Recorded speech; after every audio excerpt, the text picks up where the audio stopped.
We are red is on. Okay, greetings and welcome to Thursday, February 7th, 2019 Selectmen's Meeting. I'll stand and say pledge allegiance to the flag. Jack.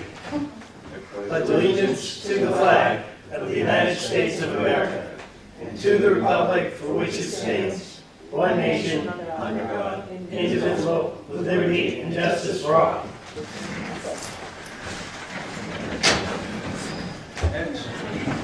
So, first start out with Tim. Great. So you have in your folders a very brief report of mine. I just have two items to cover, one of which is it's time to get the motion for the TAN.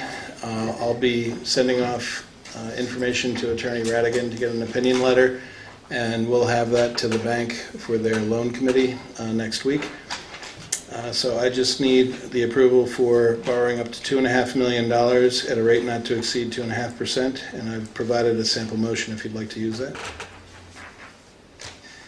I'll make a motion that the town initiate a $2.5 million line of credit anticipation note with Franklin Savings Bank with a rate of interest not to exceed 2.5%. Second. Any other discussion on that? All those in favor say aye. Aye. Opposed? So moved, unanimous. Terrific. Thank you. Item number two pertains to the budget changes that were made last night by the Budget Committee. Because of the timing of the Selectmen meeting after the budget public hearing, I thought you would want to put into your Selectmen's recommended budget the approved wages that pertain to the Franklin revenue from the City of Franklin for the prosecutorial services. So this $16,245 makes up for the total amount required to cover the wages and employer expenses for the 6.5 months of that service. And I've provided you a sample motion if you'd like. Did we already receive that money from Franklin? With the exception of 2 weeks worth in Which is February. to be billed. Correct. Okay. I'll make a motion we accept the Finance Director's recommendation to increase the Police Department's budget by $16,245 to a total of $2,173,173, which increases our total approved operating budget to $5,653,290. Second. I like your 173, Tim. It was the luck of the draw. Any other discussion on that? All those in favor say aye. Aye. Opposed? So moved, unanimous. And just one last note for you that's not on my report, but I did talk with the Department of Revenue Administration today regarding an item that came up at the budget public hearing last night, which was if the townspeople would like to change the warrant article for either the architectural and engineering or the land purchase or both to be purchased this year, the article can be changed, it can be modified, and just the wording of the bonds and notes stricken from it. So, but of course, none of that is budgeted. It's in a separate warrant article. So I will have, the impact to the tax rate on those if people decide that they want to do that with one or both. The other item was that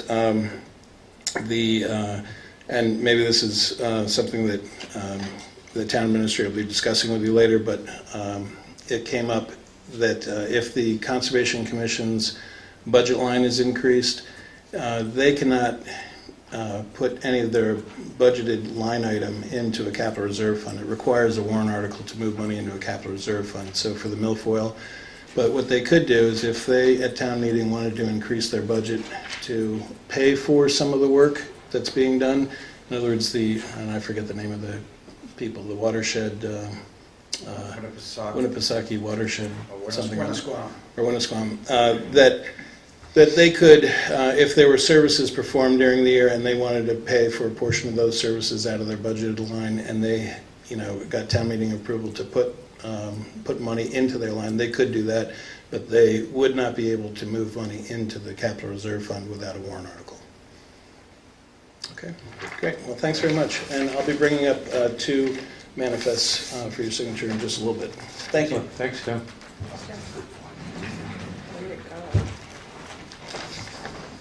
Any other business of some housekeeping, or if not, we're invite Kevin? No, I was gonna say, that doesn't sound good. We're going to invite Kevin to the table to go over some things. How's that? Come on down.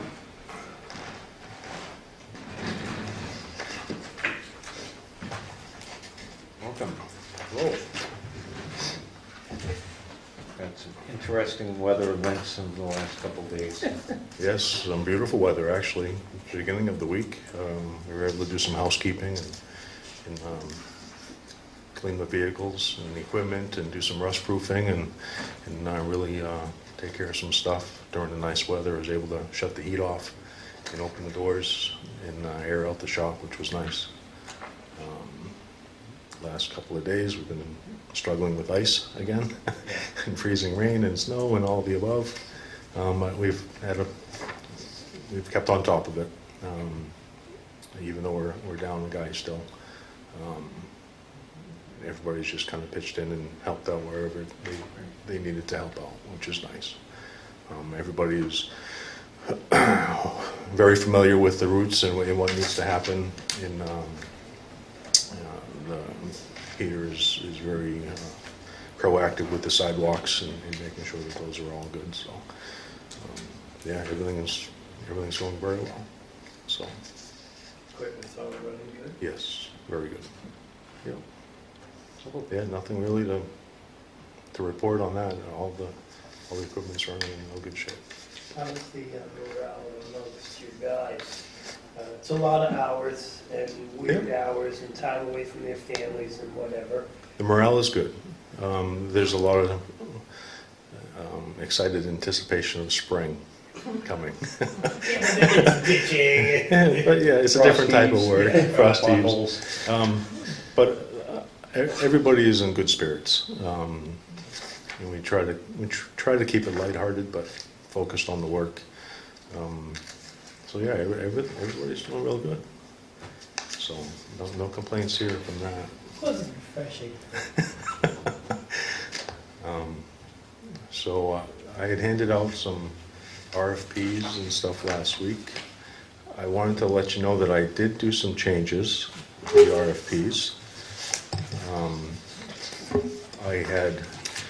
I have a new copy for each of you to look over. These are stapled. Thank you. What I had done was I went and I added yardage and tonnage to my sidewalk, and I also incorporated a 2-inch binder to my sidewalk. So it's structured a little more like a road. And it did make sense when you had mentioned that, Peter, because we do have a sidewalk machine that travels on there. And I'd hate for any cracks or heaving to be self-inflicted, so. What I might suggest would be 2.5-inch courses of 1/2-inch surface, if you want to go 3/8 on the top to seal it up more maybe. Okay. I'm just, because that 1/2 inch is going to add tonnage quickly too, that's all. I had spoken to the salesman from R&D, Yeah. and he informed me that the smaller the aggregate, the more expensive Yeah. the material. Yes, So I was trying to keep it at a, except for if you have to use more tonnage, then the trade-off is I you'll gain understand. stability. I got you. Because what happens is whatever your biggest stone is, Mhm. multiplied by 2.5, that's what the mat thickness compacted's got to be, otherwise you're going to get drag marks. And that's all of my tonnage is equated, the 2.5-inch applied thickness to allow for that 2-inch the half-inch compaction to have the 2-inch finished product. And I also, I changed the RFPs for the Cedar Street project as well. I added road length and width, and figured out the tonnage in cubic yards of material that would be needed. Sorry.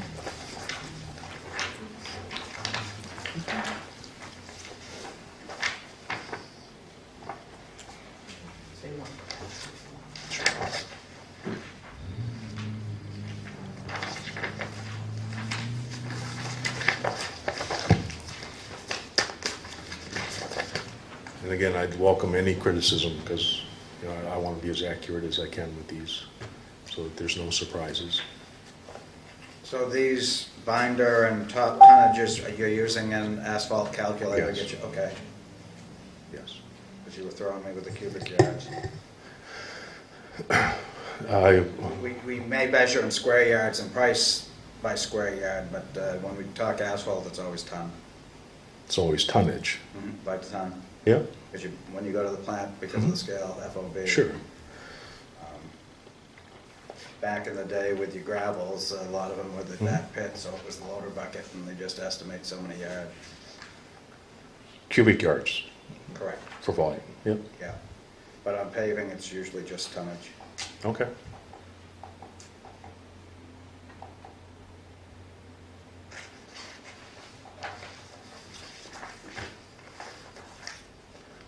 Will you replace any of the concreted handicap ramps that are cracked or lifted? And I don't know if there are any on these sidewalks. I know there are If- some.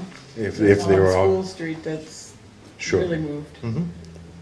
Most definitely. I took a walk through downtown, and I assessed the sidewalk.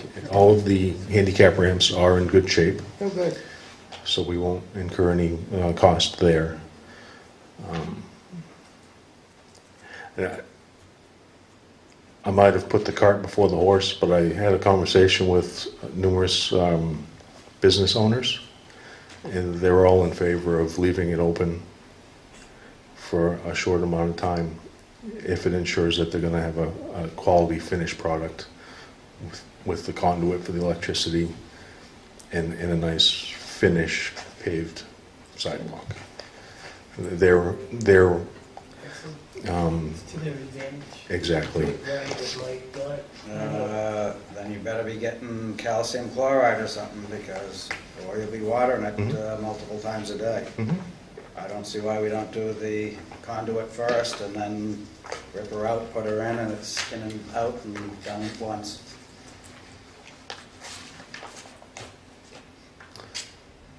In the last meeting, Peter, you had mentioned for the Cedar Street project, just doing the first 2 parts this year and then doing the third part next year as a separate RFP. I put a lot of thought into that, and I don't agree with you. Okay. Because if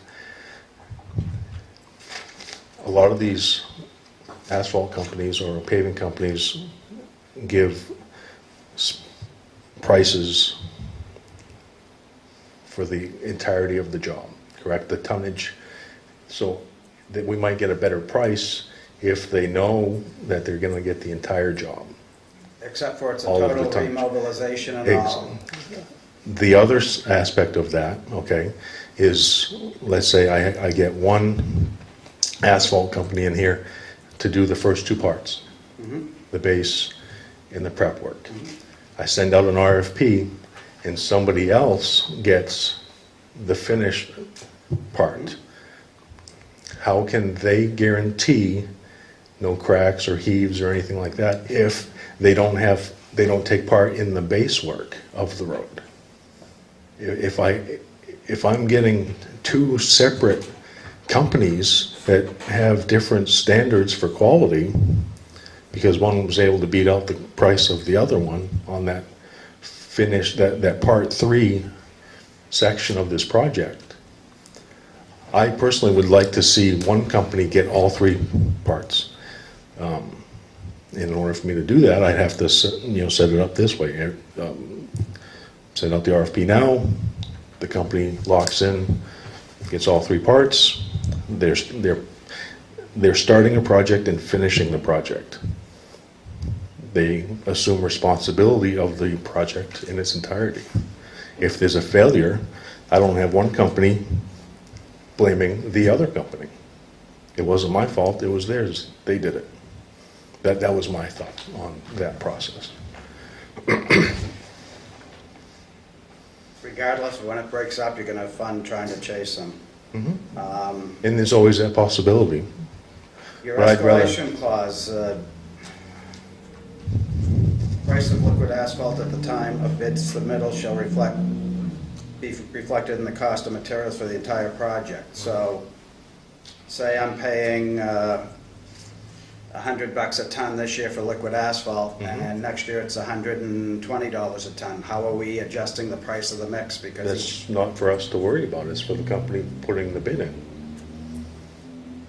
The company that's awarded the bid has to so you're telling solidify. they have to eat it? That's Yes. ooh, that's no. An escalation clause is that you That have you're a locking base in a price. price for Yes, that but asphalt. you, the customer, pay the escalation whether it goes up or down. We eat it.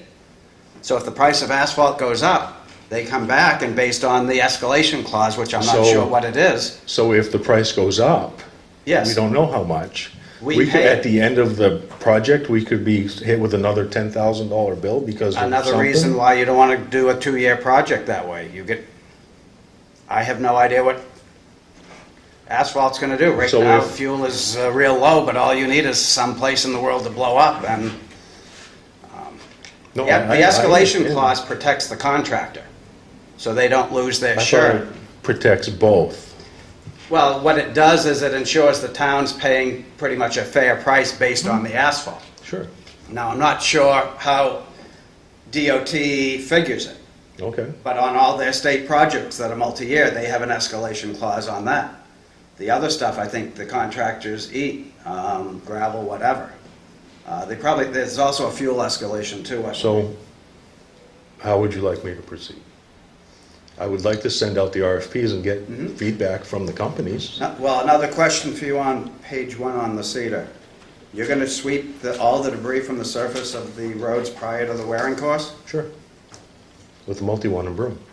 Oh my God, you know what these guys do? They come in with the big street brooms, Sure. And we have the ability to sweep it, okay? so it was a way for us to keep our costs down, because that's an added cost. I'm trying to balance. No, I know, I'm trying to balance. There's a lot of work that I was anticipating on doing this year, and so.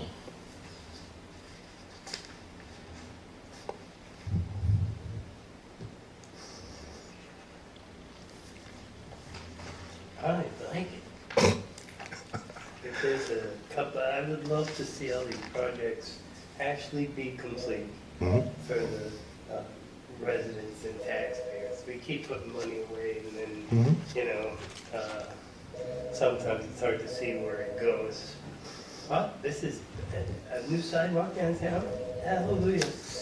Cedar Street is also very heavily traveled It is, yeah. because of the traffic backup situation on Route. I've been on some of these roads and they're not getting, they haven't Yeah. been getting enough love. Yes, So this helps with that.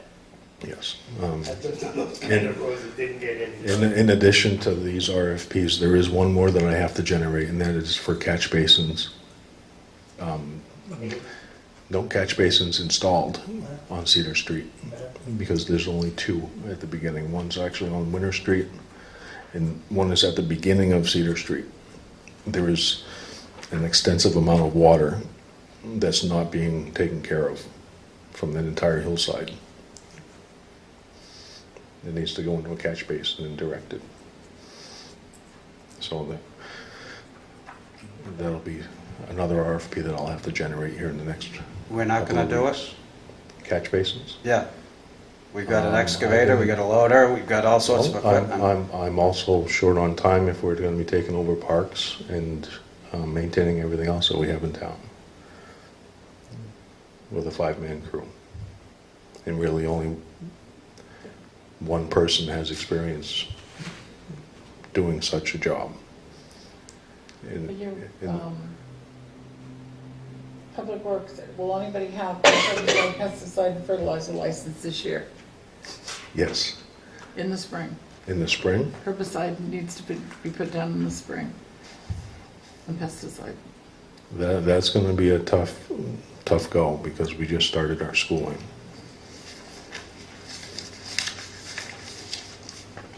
When you get out, What's that? when you get down. It's as aggressive as we take it ourselves. I mean, as long as it's based on how aggressive we are with the course. We'll play it by ear. That is our goal, to be able to apply this year. Okay. But It's good. it might be It's good to have hard, it finally done. yes.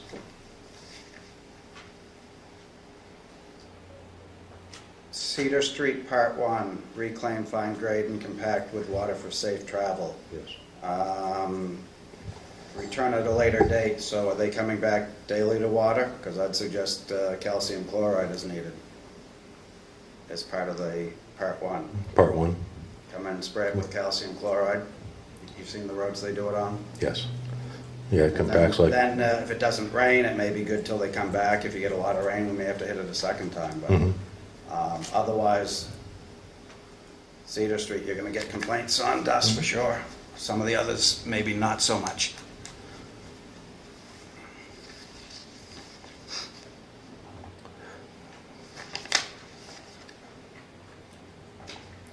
now, I assume a large project like this would warrant public awareness, informing the residents of each road that's going to be affected, correct? When it was going to be affected. Yes. So as soon as we solidify the project, then we would notify the residents, yes. I don't know what the process for that is. It's not door to door, but. Well, we have a variable message board that's parked most of the Yeah, time. we could put it right. Sure. You gotta go see Andy across the river and get onto Northfield Tilton Talking. He does a great job of updating those folks on projects, storms and all, and just like general announcements, so. Okay. I read that. No, I do, I too. No, and it's We like, can decide how that's done when we get closer to it, and it Sure. gives- this gives Yeah. us time I to was think just- about it. but like with storms and stuff, you can say, he lets them know with the rain and all, we're not scraping down and all, so that it reduces some of the complaints. I got you. More information. Yep.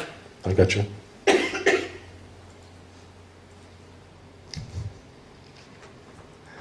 Does anybody have, Send them. I would send them out. Okay. If there was a calcium How many, chloride clause or something, stick it in there. Mhm. I like it. okay. how Very many good. companies do you have if you're gonna send it to? There's 4, I believe, that I would like to be in on it. GMI, Walcott, R&D, and Porter. What's wrong with Pike, Continental? I'll send them to wherever, yeah, I'll Well- send out 10 of them. Those are just the 4 major ones that I thought of.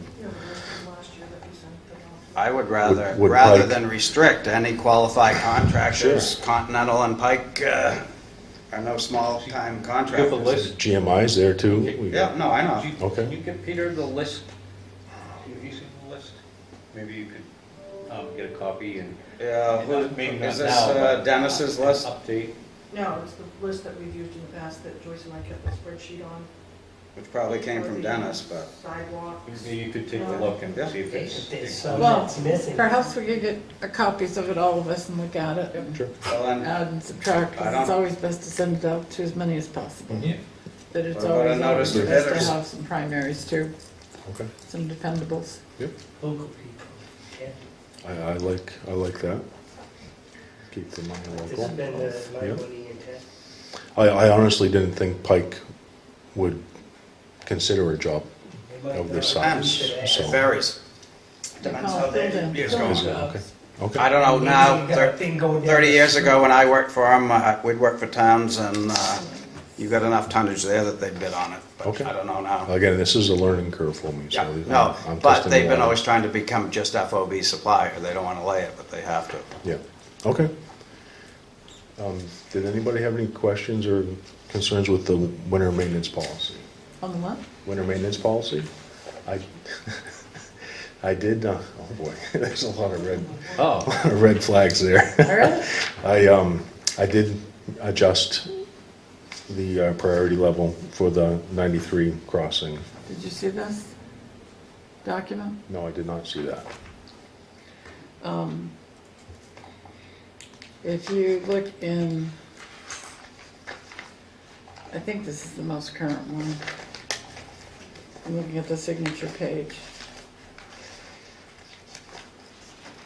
But I noticed that it was missing too. Somewhere in here is the signature page. Here it is. This is 2010. This has the priority list. Oh, the complete list, yeah. This is the previous one. That includes the ordinance. And I know, nope, no, I took the wrong, no, this is yours. I guess I didn't pull it out, it's still on my pile. But there's also one that has our sidewalk ordinance in it, Okay. and I don't remember if yours still referenced it or not. But this would help you understand why it's important if you change that. There's a recommendation in here to send it off to somebody for approval, which was part of this.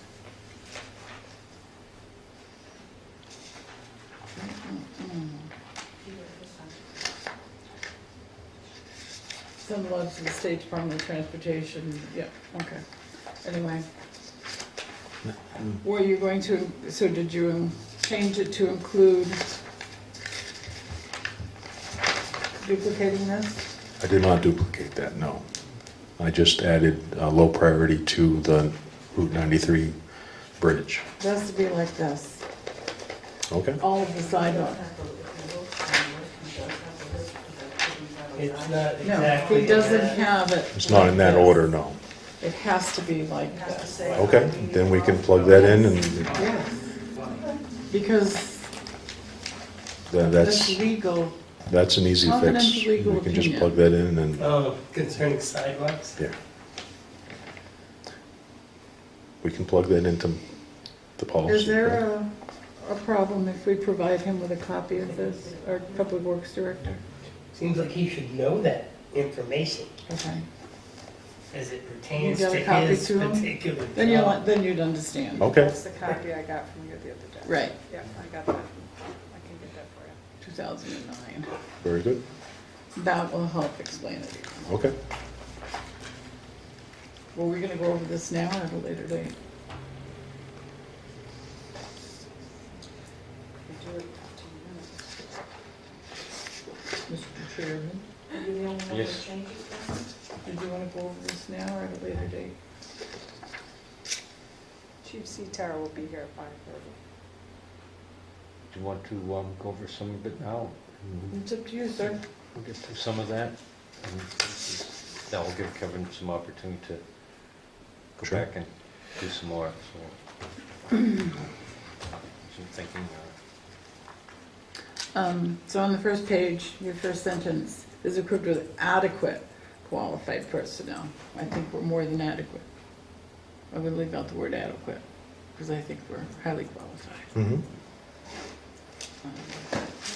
Should have a comment after adequate. I don't have my copy with me. I'll move it in here. Okay.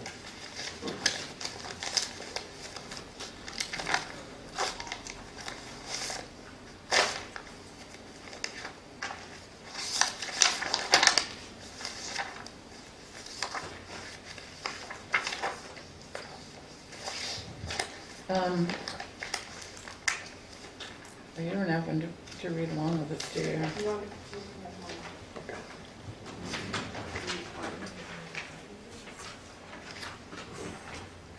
On the second,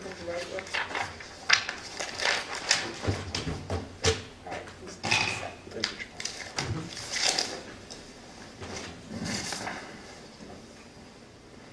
on the second page, you talk about,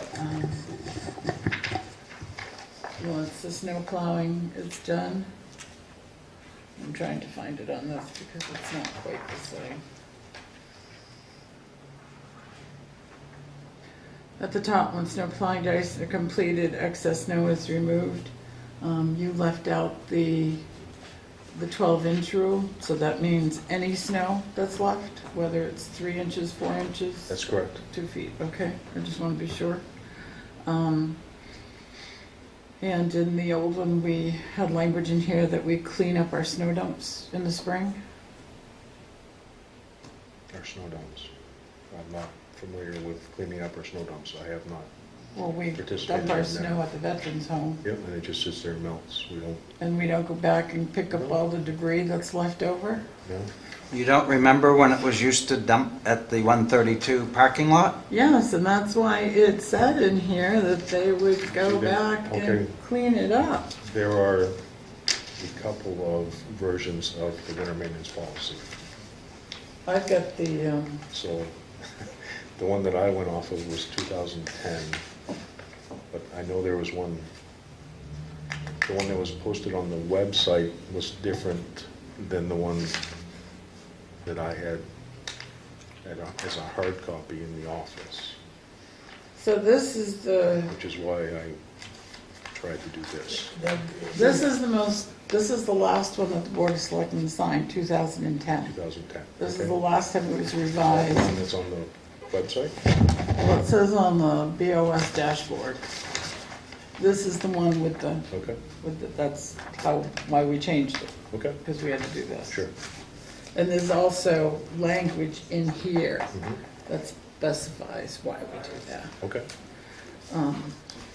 So that's what I used, was Is that, would that be in our agreement with the attorney.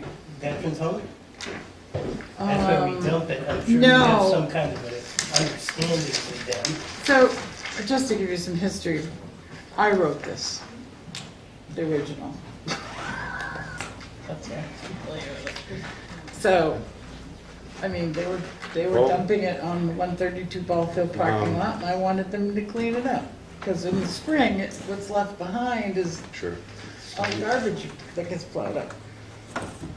Okay, there, And if we're dumping it at the veterans home, to be good stewards, at the veterans home where we're dumping the snow, where we are asked to dump the snow, it is not safe for anybody to go into because it's a pretty vertical drop, about 100 feet. It's very dangerous. The cliff. The cliff, exactly. You're on the surface of the parking lot where we dump our snow, I've never and seen you're it. looking at treetops. Yeah. So It's 100 feet there. we dump our snow, and we go up there with a loader, and we scoop it up and Dump it over the edge? Yes. So all that debris is just accumulating right by Buffalo Park. Okay, So in the 3 years that I've been here, we have not gone up there and cleaned debris. Which I'm not saying that we shouldn't, I'm just saying that we have not. Maybe we should check it when the snow melts and see what Exactly. kind of damage has been done and see what we can do to remediate it, because I agree with Captain, they're nice enough to, and there's Oh, sure. paper cups and cigarette butts. Oh, yeah, there's all kinds of you know, stuff hidden in there. cigarette butts, But, you know, beer cans or whatever No, we, is in there. So possibly even, we might want to think of putting it as reasonably possible. mhm, Yeah, if Sure. there's something we can do, we should do it, I Mhm. would think. okay. If we can't, then we need a new location. And exactly, So we need a that's new one point location. we can, we're gonna straighten out. And just keep it moving, because we're gonna deal with this over, I think. do you want me a to couple just meetings. give you this? We can talk about it the next time? think that would be good. I don't mind Would giving that you work this. for you? and Sure. Mark Oh, yeah, that. absolutely. In your spare time? So, Yeah. here is Absolutely. sidewalk maintenance that you wrote, Mhm. and if you look in here, this is the language that we were advised to put in, Oh, okay. okay? I haven't really had a No, chance to do much that's on where it. we're sitting here, so I can, It doesn't have I'm the giving you that priority here list. as I looked at. That means, It doesn't have Kathleen's did you email that to us? priority. did I what? She wants it.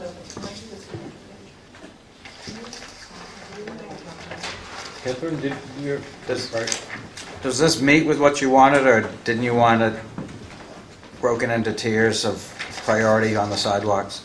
That's what she just said. That's what I just told him. Okay, It's that's, 2010. do that. That's the one that's on the website. Okay, Okay. so as long as it has this page Okay. and that clause, then I think we're covered. But if you read Okay. what Jeannie gives you, you'll better understand it. You know how to use track changes where you make changes? Track changes. So it shows highlights, Oh, so the sure. selectmen can see all the changes that have been made. Okay. We'll come in and show you how to do it. Sure.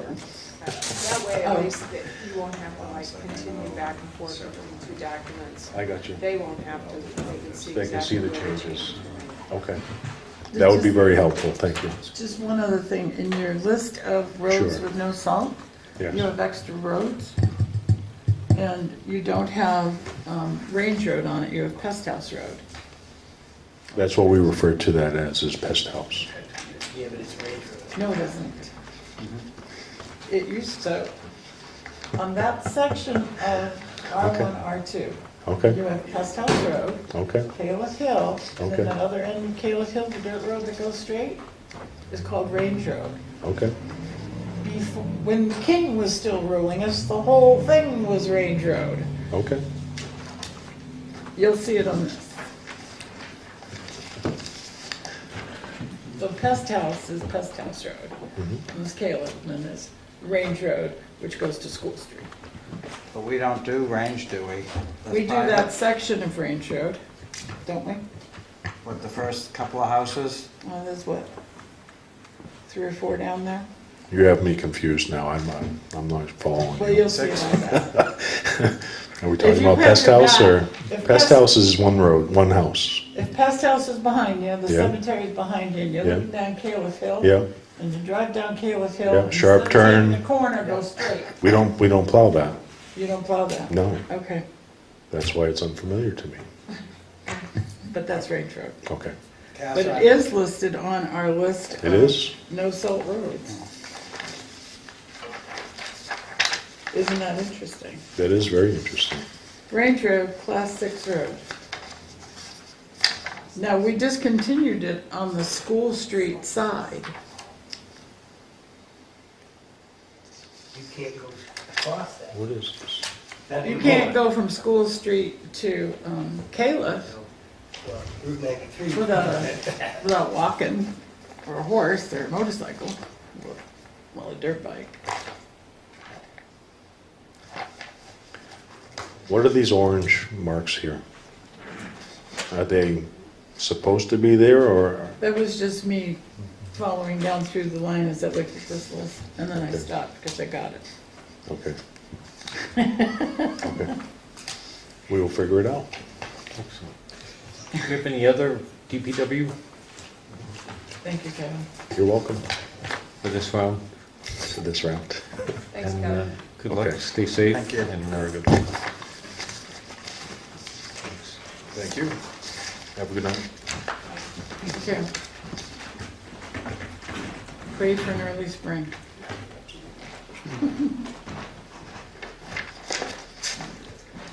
Okay, a few minutes early, but are you ready, Chief? It's okay if I fire this up? Sure. Spell check on- I have a PowerPoint program. That makes it easy, so it just makes it easier. Can we sit in the audience, No. please? Oops, I'm sorry, Joe. Does, George, does the camera get the backdrop a little bit too? The camera? Oh, yeah. Yeah, I was wondering if that would do that. It does. It shows right between the two flags. We should have. If you put it right between the two flags, Chief, Yep. Should go good. Get this thing fired up. We used to have one underneath here. It doesn't go underneath the stage. That's the ladder that they changed the folks with. It's Kevin's last. Kevin should know where it goes. Wow.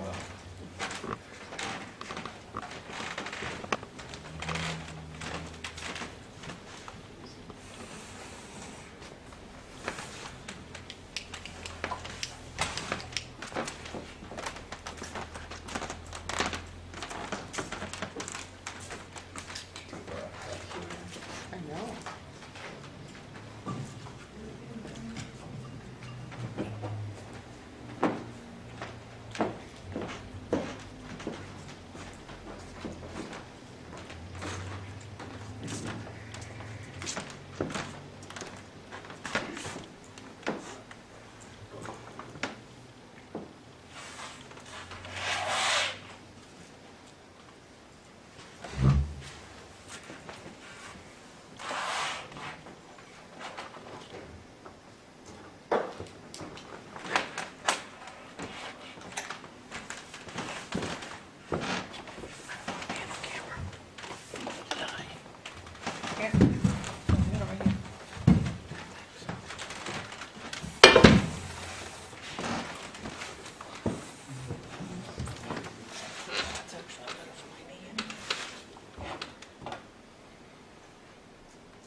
Is this thing always on? Or is it just?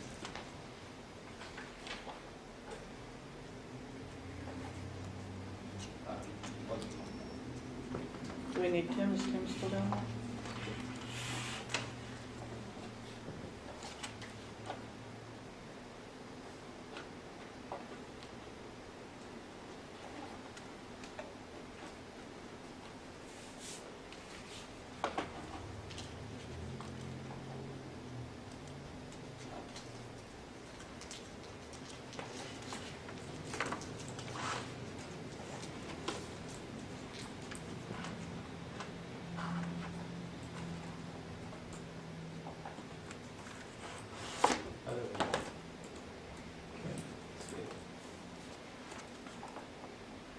Oh, you got it? I think so. Yep.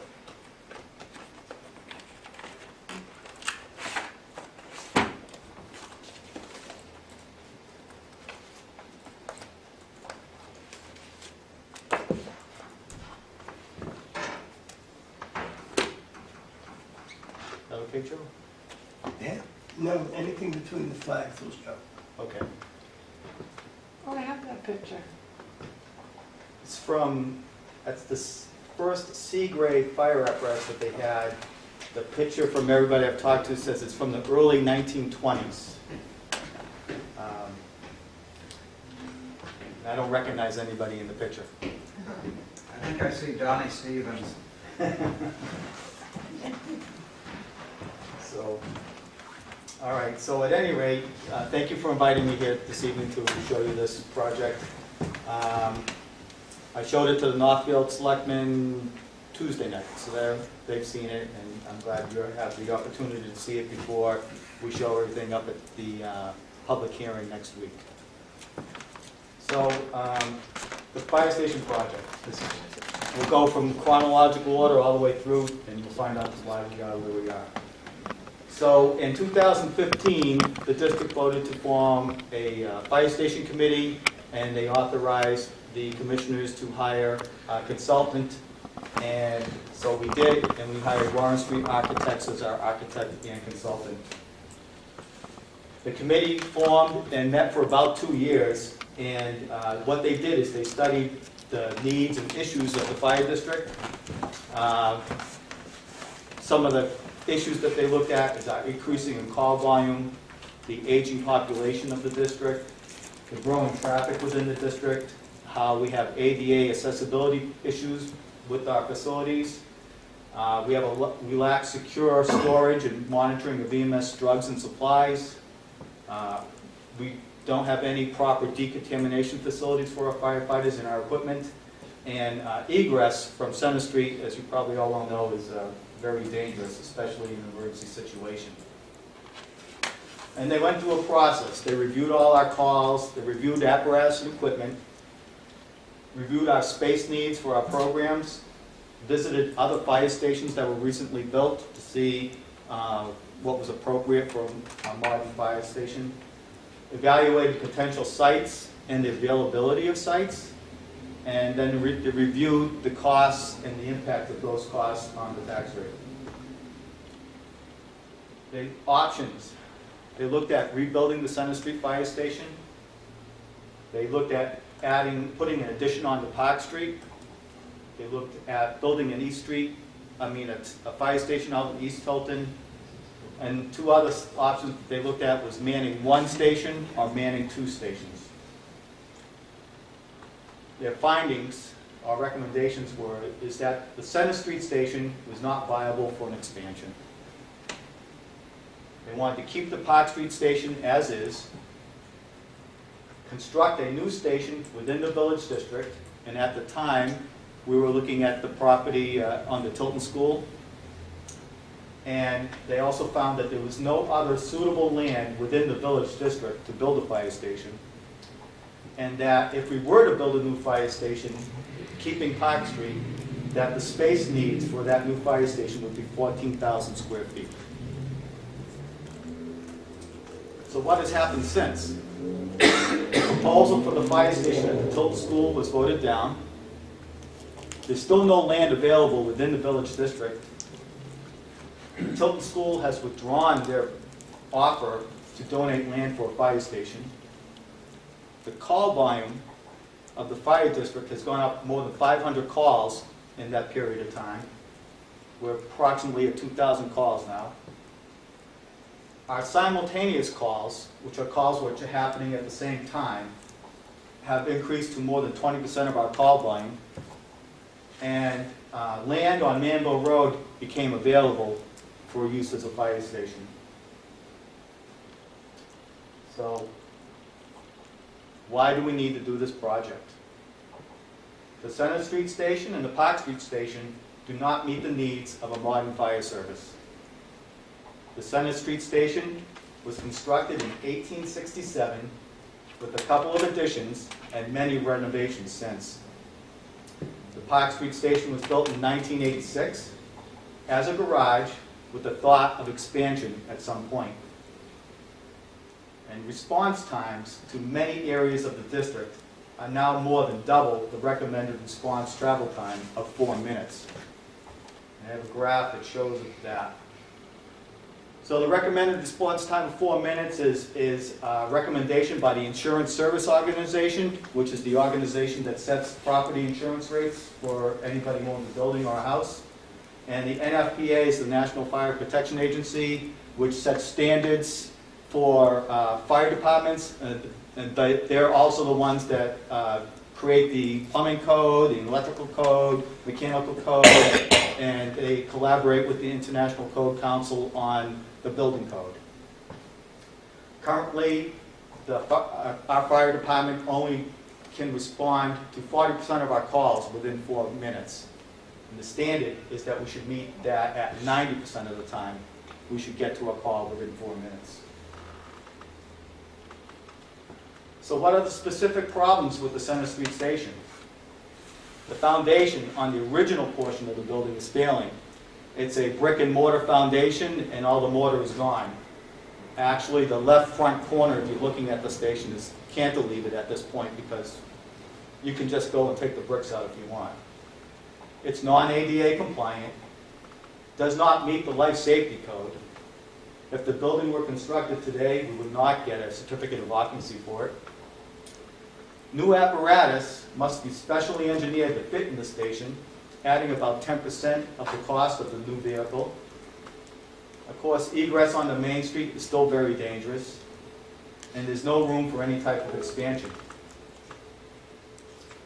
What are the problems for Park Street? Park Street was built as a storage garage with the plans to expand. It's still a storage garage. There are no living facilities there, so personnel cannot be housed there to respond.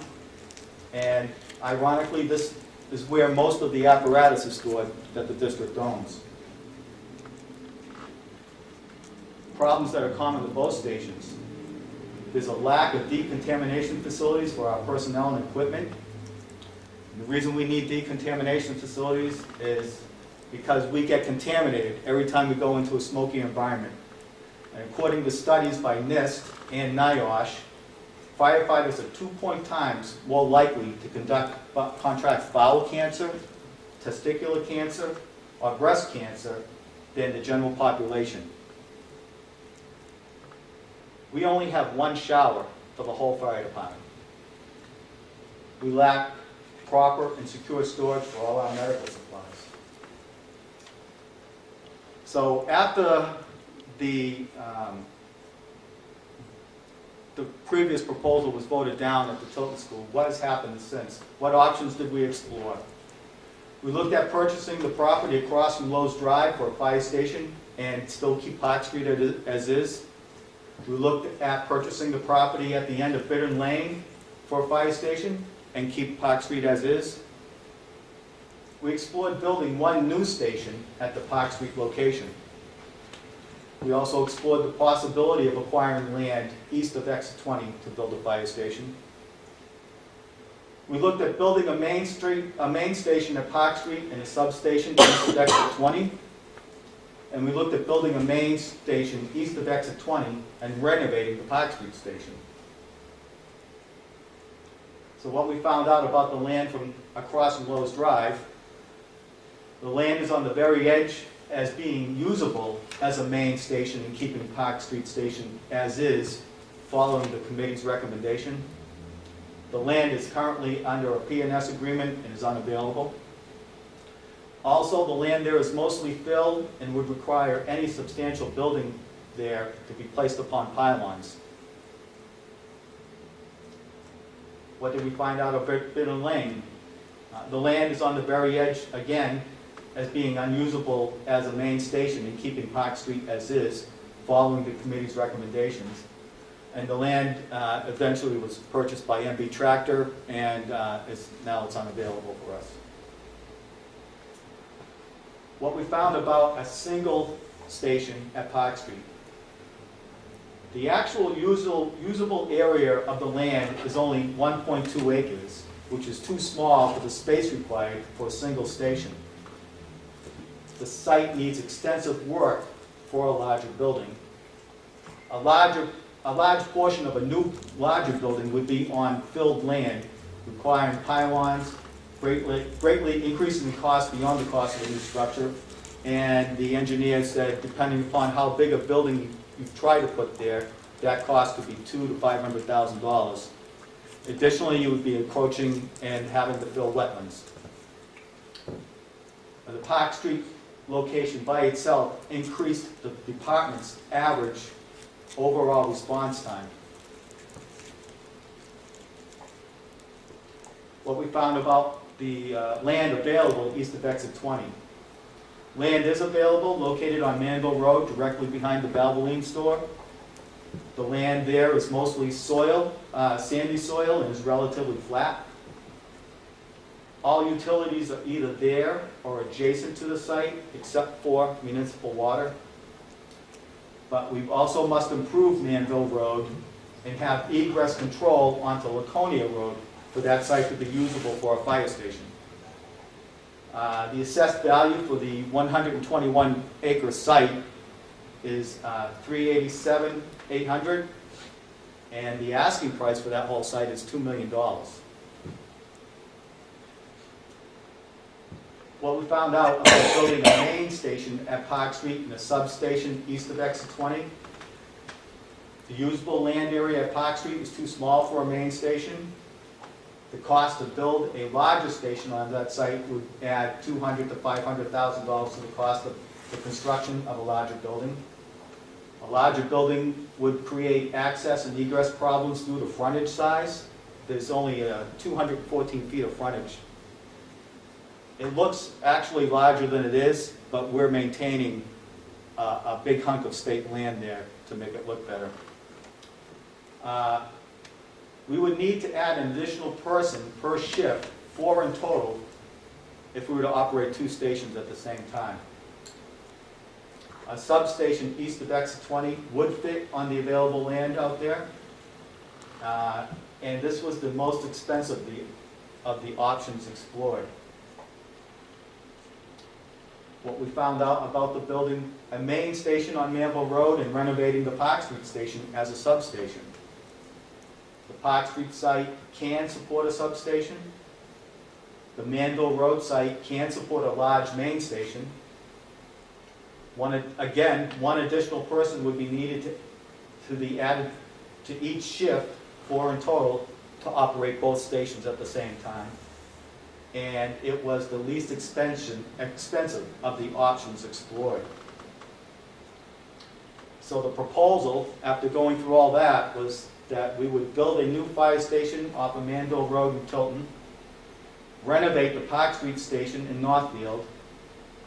Both stations would be able to accommodate personnel 24/7. And this parcel was chosen, this proposal was chosen because it is the least expensive option explored, which would best meet the needs of the district going forward. So Manville Road, the agreement we have is to purchase 2.5 acres of that 121 acres for $1 with the following conditions. We must construct a fire station there. We must improve Manville Road, which we would have to do anyways. We must provide a proper access to the rear portion of the parcel, just across the railroads, the 3M railroad spur. And we must bring in utilities, water, sewer, gas, electric. As I said before, the only one that we really have to bring in is the municipal water. Everything else is already right there. And the cost for all those off-site improvements is $595,000, which is probably really what we'd be paying for the piece of property. This is an illustration of the piece of property. At the top left-hand corner is Laconia Road, and then you can see the improvements that would have to be made to Manville Road. You can see the fire station on its site, and the yellow area is the actual building. The whitish, grayish area is parking and entrance and egress from the lot. This is what the architect said the building would look like.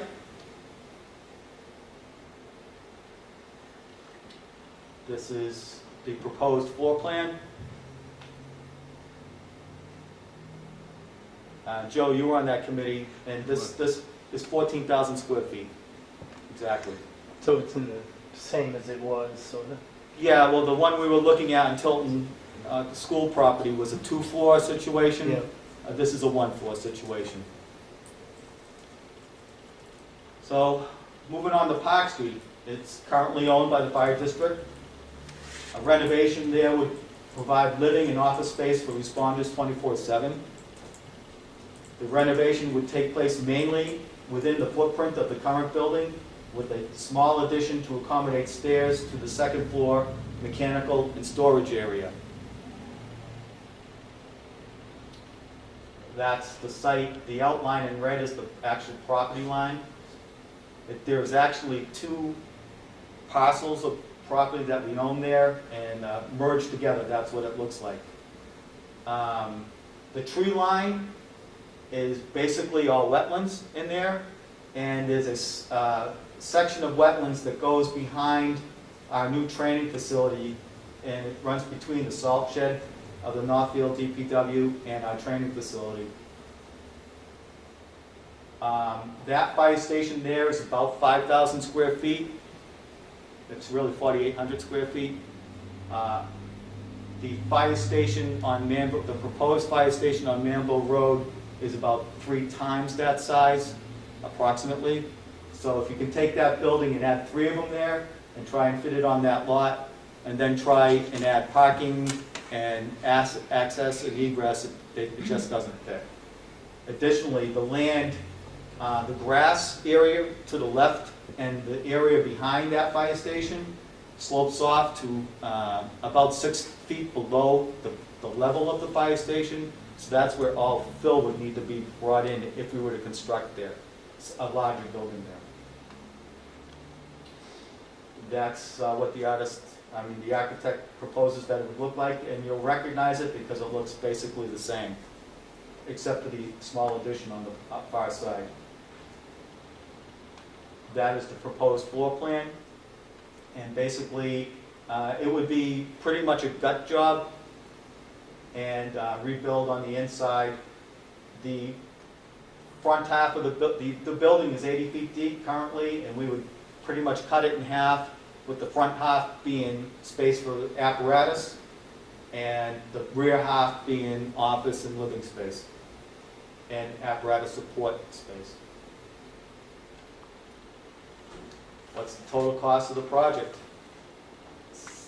Can you see? It's $7.2 million, rounded off. Broken down, the Manville Road site is $5.62 million, and the Park Street site is $1.57 million. The per square foot cost for new construction at that site is $256 per square foot, and the renovated space at Park Street came out to $226 per square foot. What are the funding sources? The total not to exceed cost of this project, as I said, is $1.72 rounded. The Land and Building Fund currently has $294,700 in it. The Apparatus and Equipment Fund would be able to contribute $186,620, and that would be for equipment that would need to be installed in both those buildings. The Fire Prevention Fund would be able to contribute $10,000. So the bond that we would be looking for would be $6.705 million. How would this affect my tax bill? Ironically, it worked out that the cost per thousand for each town worked out to be the same, 63 cents per thousand. The first year cost on the median home value in Tilton would be $135.77. The cost would decrease every year after that for 20 years. And a median home value in Northfield is $225,100. And that person's home first year cost would be $141.81. That didn't show. I'm going to have to change that to white. But it shows that Northfield, even though their per thousand cost is 63 cents, they're really only paying 38% of the cost of this project. And Tilton would be paying 62% of the cost of the project. And it shows very poorly there. Say if you had something that's worth $100,000, you would be paying $63 a year. And if you had something that was worth $250,000, it would be $157.50 per year. There's a few others in there. It's too dark to read here. I'm going to change that. What does it cost per day? And I have it listed out for 4 different home values. Then I also listed it per resident.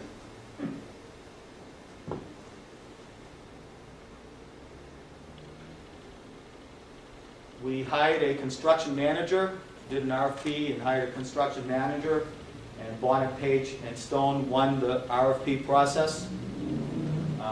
They would be our construction managers and would handle the construction process, putting all the portions out to bid and overseeing the day-to-day operations of the construction project. They wouldn't actually be doing the construction, they'd be overseeing it. The benefits of using construction management is that there's greater flexibility in using value engineering to reduce the costs, and any cost savings developed through value engineering would go directly to, the 100% of it would go directly to the fire district and not be shared with the construction manager or anyone else, helping to reduce the cost of the project. So why 2 fire stations and not 1? There is no suitable land for a single station currently available that is centrally located that meet the needs of the fire district. The Park Street alone is too far away from many responses that are north and east of the village district. Manville Road is also too far away from many responses that are west and south of the village district. 2 stations provide for a better response time, 4 minutes, to a majority of the fire district, which would be 80% of all incidents. Currently, we only meet that 4-minute time 42% of the time. The map on the left indicates where we can reach currently in a 4-minute time. The map on the right illustrates where we would reach in a 4-minute time if we were operating both stations. The purple would be from the Manville Road side, the yellow being the Park Street side. The green in the middle is actually overlap from the 2 stations.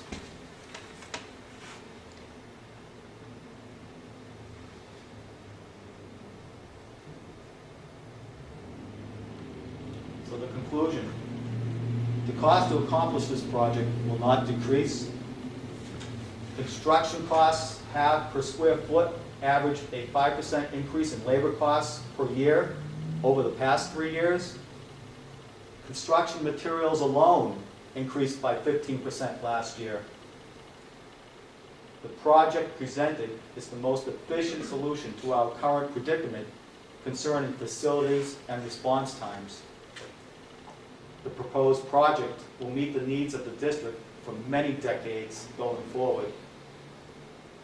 And the growth in and around Tilton and Northfield will only increase in traffic and congestion, thereby further increasing response times if we do not move forward. That's it. So, I got a question. Joe. My question is that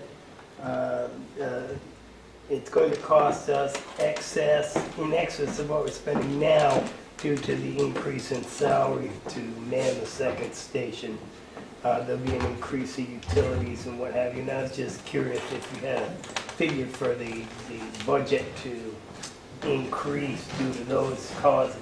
So, yes, so we worked it out with the architect, and the operating expense is not counting personnel. It would increase, he's thinking around $6,000. The reason the increase with 2 larger stations is not that much is because technology and lighting and heating has progressed where LED technology is so good that it's very inexpensive. Additionally, the Park Street Fire Station, which takes up a lot of our heating and electrical bills, is not really insulated. So when it would get renovated, it would become fully insulated and modernized in that sense, so that it would be more efficient than what it is now. Personnel-wise, adding a single firefighter the first year cost for a single firefighter, if they're on a family plan, is $88,000 per firefighter. So 4 firefighters would cost $352,000. That is not in the budget, and the commissioners have not supported adding any additional personnel at this time. I did ask for additional personnel. Currently, we are undermanned, and if you compare us to other fire departments in our area, the 4 busiest fire departments in the Lakes region, in order of busyness: Laconia, Tilton Northfield, Franklin, Guilford. we are by far the busiest per man. Our firefighters here in Tilton Northfield, per individual, have a 15% higher workload in incidents than firefighters either in Franklin or Laconia. If you compare our firefighters to Guilford firefighters, we have a 28% higher workload. So before I brought this to the commissioners, I was already asking for additional personnel. Both Franklin and Guilford, who we compare very closely with in size and call volume, have already added additional personnel beyond what we have here in Tilton. So that's why our firefighters are working a lot more percentage-wise and in actual call-wise than other fire departments. But the commissioners didn't support that at this time, so it's not in the budget. The budget committee didn't support it either.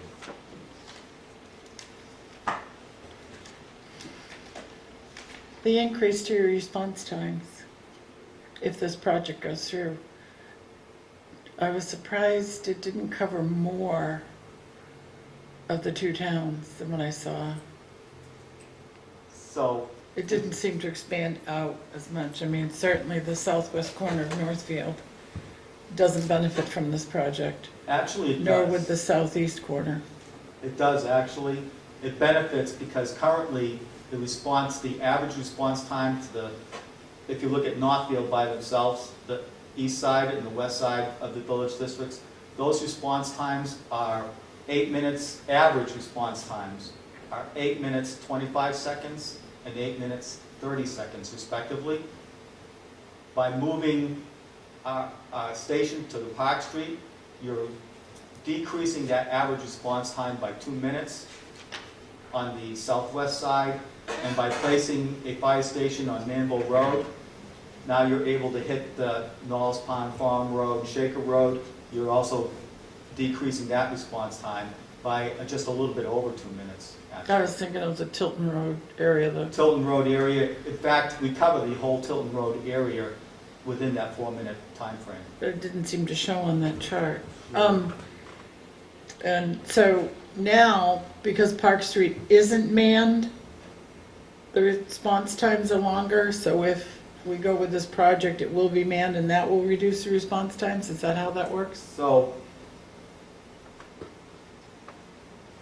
you can't see, oh, maybe, I can see where, but Laconia Road, the whole length of Laconia Road, right to the Belmont line.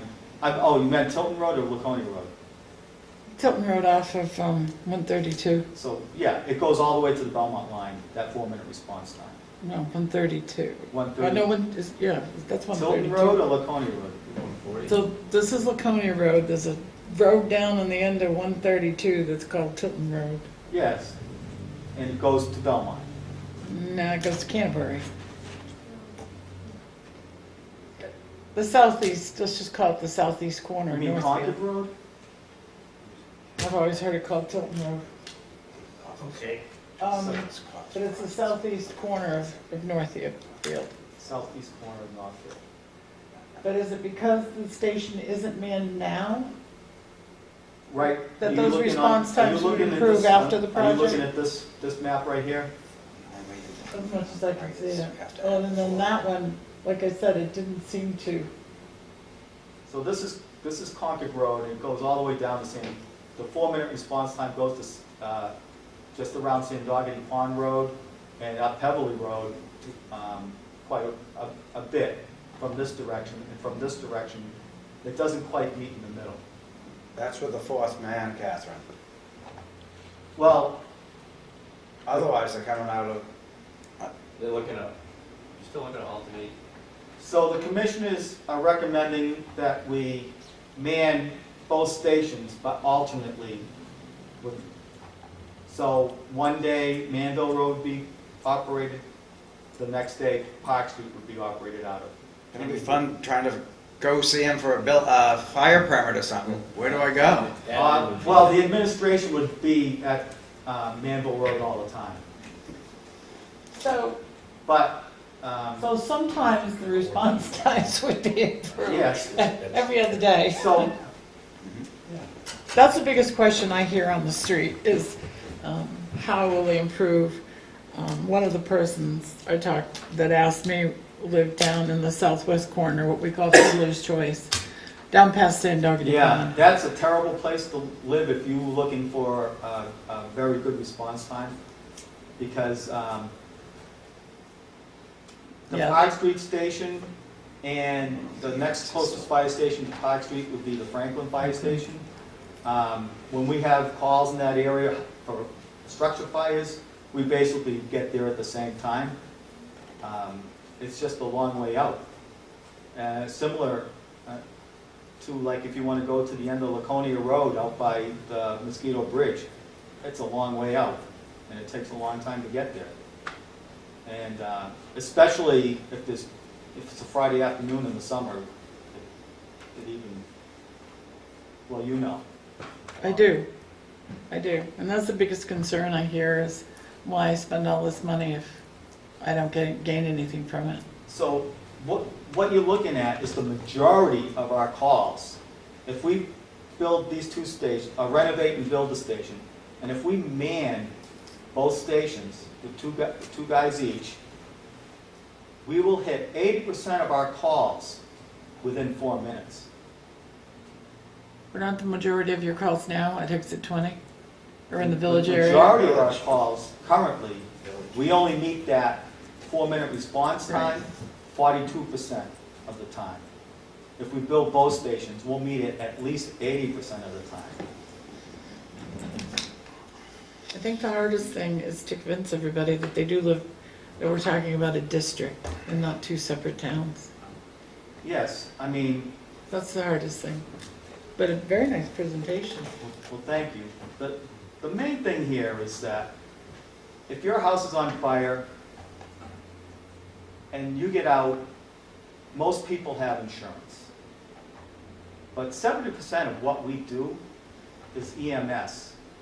So if you're having a heart attack, if you fall off the ladder at your house and you're severely injured, you don't have that kind of insurance. And that's what a 4-minute response time with an ambulance, that's what you're looking for. 70% of our calls are EMS in nature. And I realize this is a lot of money. I know, I'm a taxpayer here, and I understand what it is. My tax bill is probably as high as most people's, and maybe more than some around here. So I know how it would affect me. But I think it would be worth it to me for this type of response. And I don't think we're going nearly far enough, but it's the bare minimum that we should be going.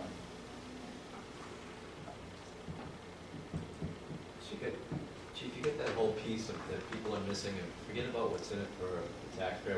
What's in it for the team of firefighters who have no place to clean their equipment, no place to clean themselves, no place to train, no place to take care of the equipment. And we want to preserve those fixed and mobile assets.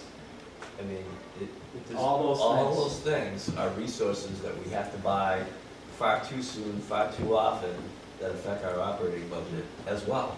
And our people are our best resource. They need to be trained, they need to be retained, they need to be kept healthy in an unhealthy environment. And I think somebody's got to land the message to the taxpayer that sometimes it's not about the taxpayer. Well, of course, Sometimes. this would benefit our firefighters greatly. Providing proper decontamination facilities for our firefighters. What we've learned over the past 5 to 10 years about cancer rates in firefighters is astonishing. And we're trying to do everything we can to mitigate those hazards. But the fact of the matter is, we contract those hazards. We're in that hazardous environments, and we get the stuff on our equipment. We get the stuff on our protective gear. So we have to decontaminate it. But we really don't have the proper facilities to do that currently. And in the budget this year, we are getting new washers and dryers for our turnout gear. And those can be moved to wherever we bring them. If we do get new facilities, they'll be moved to those things. But we're just trying to find space to put it at this point. Even when we do get them, we have to throw, we're looking at getting another trailer from Tilton Trailer to store the boat in, because we need that space for a washer and a dryer. We just don't have any more space. You didn't say in your presentation the plans for Center Street. Because, Abandon, sell, so we were looking to sell it, and hopefully, I know the town of Tilton would like to buy it and just raise it for parking. Because I know many times if you come down here on a Friday night and you want to go to the Mexican place or the pizza place, just there's no place to park. And I park in my spot because I have my own spot. But people generally don't park in my spot, so some people do something. and has that been valued? No, we can just look at what the assessed value is. We haven't had any, Well, I'm just saying so you could add it to your chart of yeah. income. Thank you. That's a good Question, is the building on any national registry or anything? It is not. It's just an old Jersey building. Okay, just want to make sure. I don't think we have any. Okay, so There are those that would like this, who like that building, just the history of it and whatever, but I'm just saying. Sure, it was, I like I wouldn't wanna work there. said, it was built in 1867. It's always been used as a fire station. Some people think they had horses in there, but they never did. The horses were kept at the DPW barn, which was next door. And actually, the fire department and the DPW shared the horses for whatever they needed at the time. There's also a stable just across the bridge on the right. Sure. And so that's my understanding of how things work back then. Okay, so the official presentation is going to be at the district meeting? So this presentation will happen again at the bond hearing and again at the district meeting. Because I'm sure people that go to the bond hearing may or may not go to the district meeting and vice versa. But, What are the dates of those ones?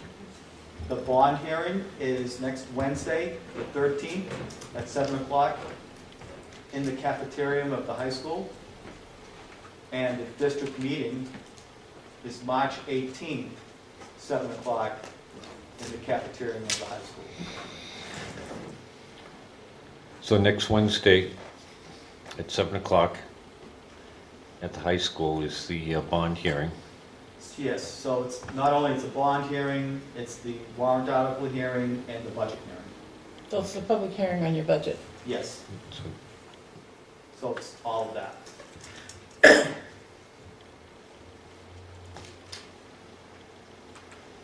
Well, thanks for coming down and getting us pre-informed on this. Any other questions? Is the report you had done available to the public? It's always under, like, I'm gonna revise it now due to what you suggested. Not this report, the study you had done, The study was that, it 2015, 16? so I will look for that, and so we just created a Facebook page. As long as our website, I think there's supposed to be a connection between the two. I'm really not up on that kind of stuff, so I will get it out there. It's basically it's a one-page document authored by Tim Sattler. He was the chairman of that committee. Oh, I thought you hired a company to do a study. Which study are you talking about? Of all this? Uh-huh. Of the needs. The needs. The needs were done by the fire station committee that was chairman by Tim Sattler. Oh, I had thought you'd hired an independent. No, to do he a was a study. consultant to the committee, and he's a consultant Okay. to the He commission. was independent at that time. but that Okay. was several No, years I know that we had one done years ago, and I thought that you were Oh, talking you about a mean something second one. like MRI? Right. That was done in 2008, I believe, and I don't know if that's on the website, but we can put it up. I have that study. I wouldn't go by it anymore. No, it's because outdated. It's 11 years old. That's why I thought there was a new one. No, That was we like, have- oh, this would we be have great. not, It would be great to compare the two. sure, Okay, thank you. you're welcome. All right, Anything else? thank you very Yeah, much for thanks. allowing me to present. Thanks, Chief. Thank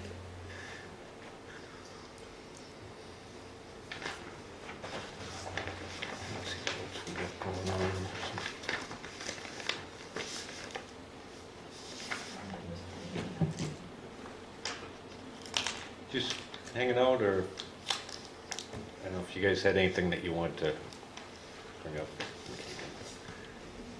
Oh, sure, why not? Yeah. John, you already know, because I posted to the public hearing with the budget committee, and I make this same plea and presentation to the Board of Selectmen. Having sat on the fire district budget committee recently, it was a tense conversation about staffing versus a building. I brought that up last night.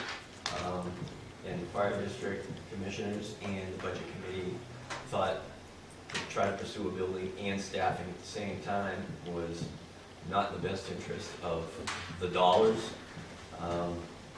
It's my opinion that seeking an 8th patrol officer for the police department is probably not good timing.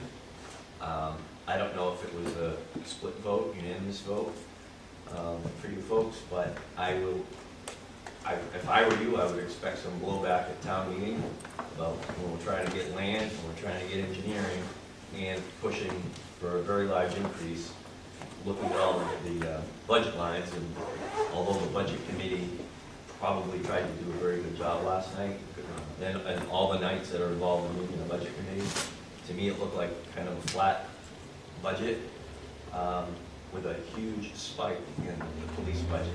Now that's going to come across everybody's radar in addition with the 2 warrant articles. I just, you guys have time between now and then to reconsider that, or if you feel as a board that you're good to go on that.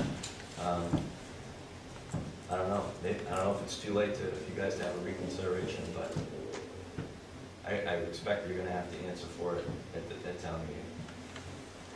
I think we're expecting anything to do with the whole police department, as well as the buildings and the fire department's could be, pack your lunch, and keep your patience.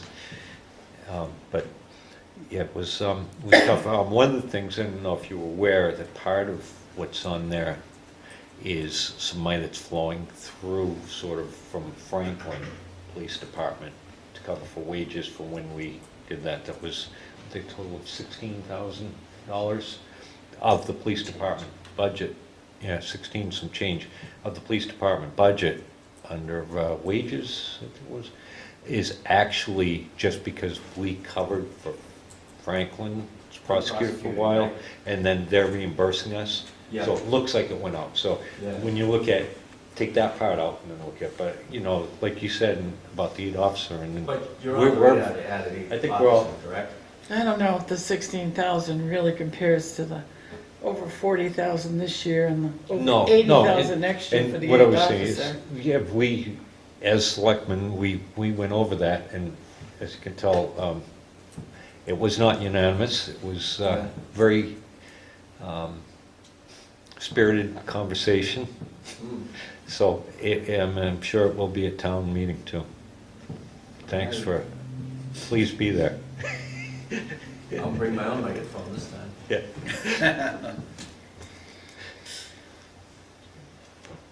Anything else? Or-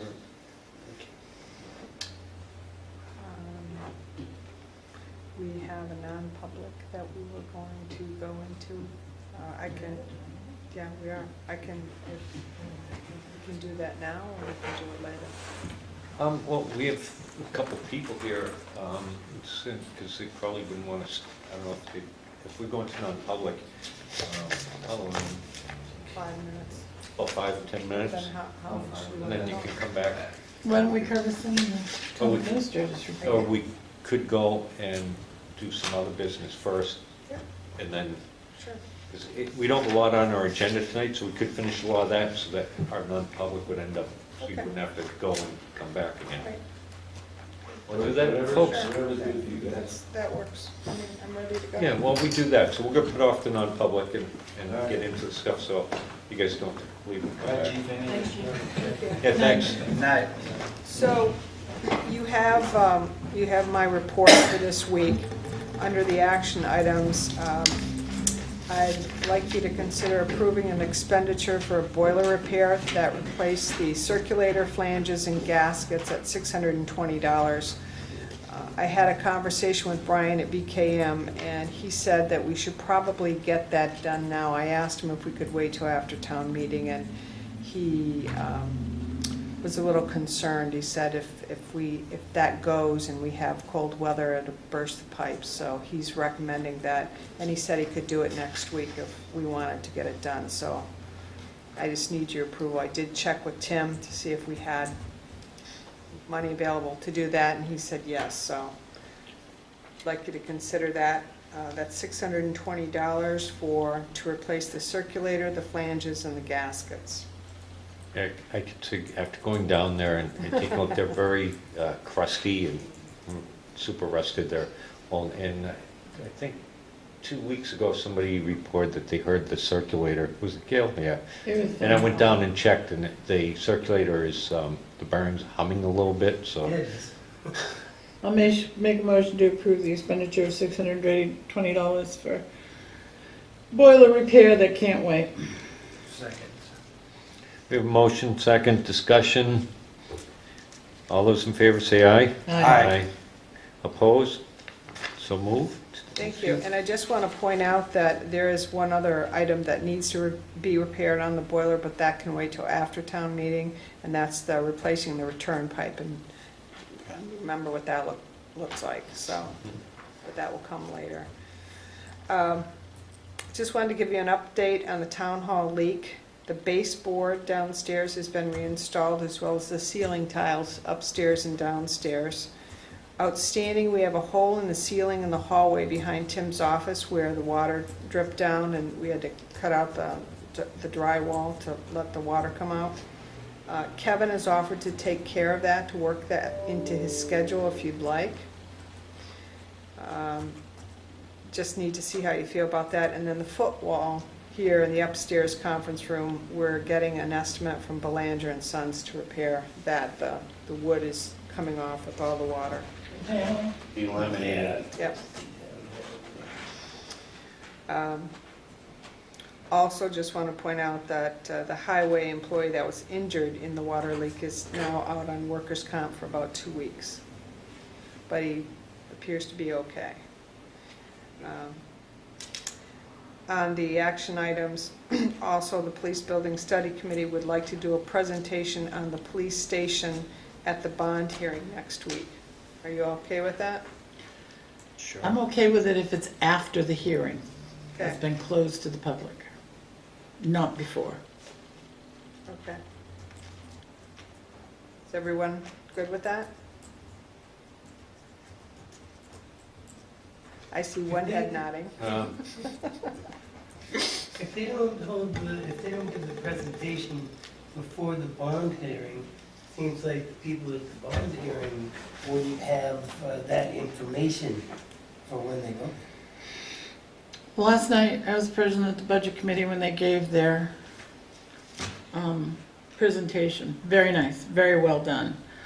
But you had people sitting here that came to speak to the budget that couldn't.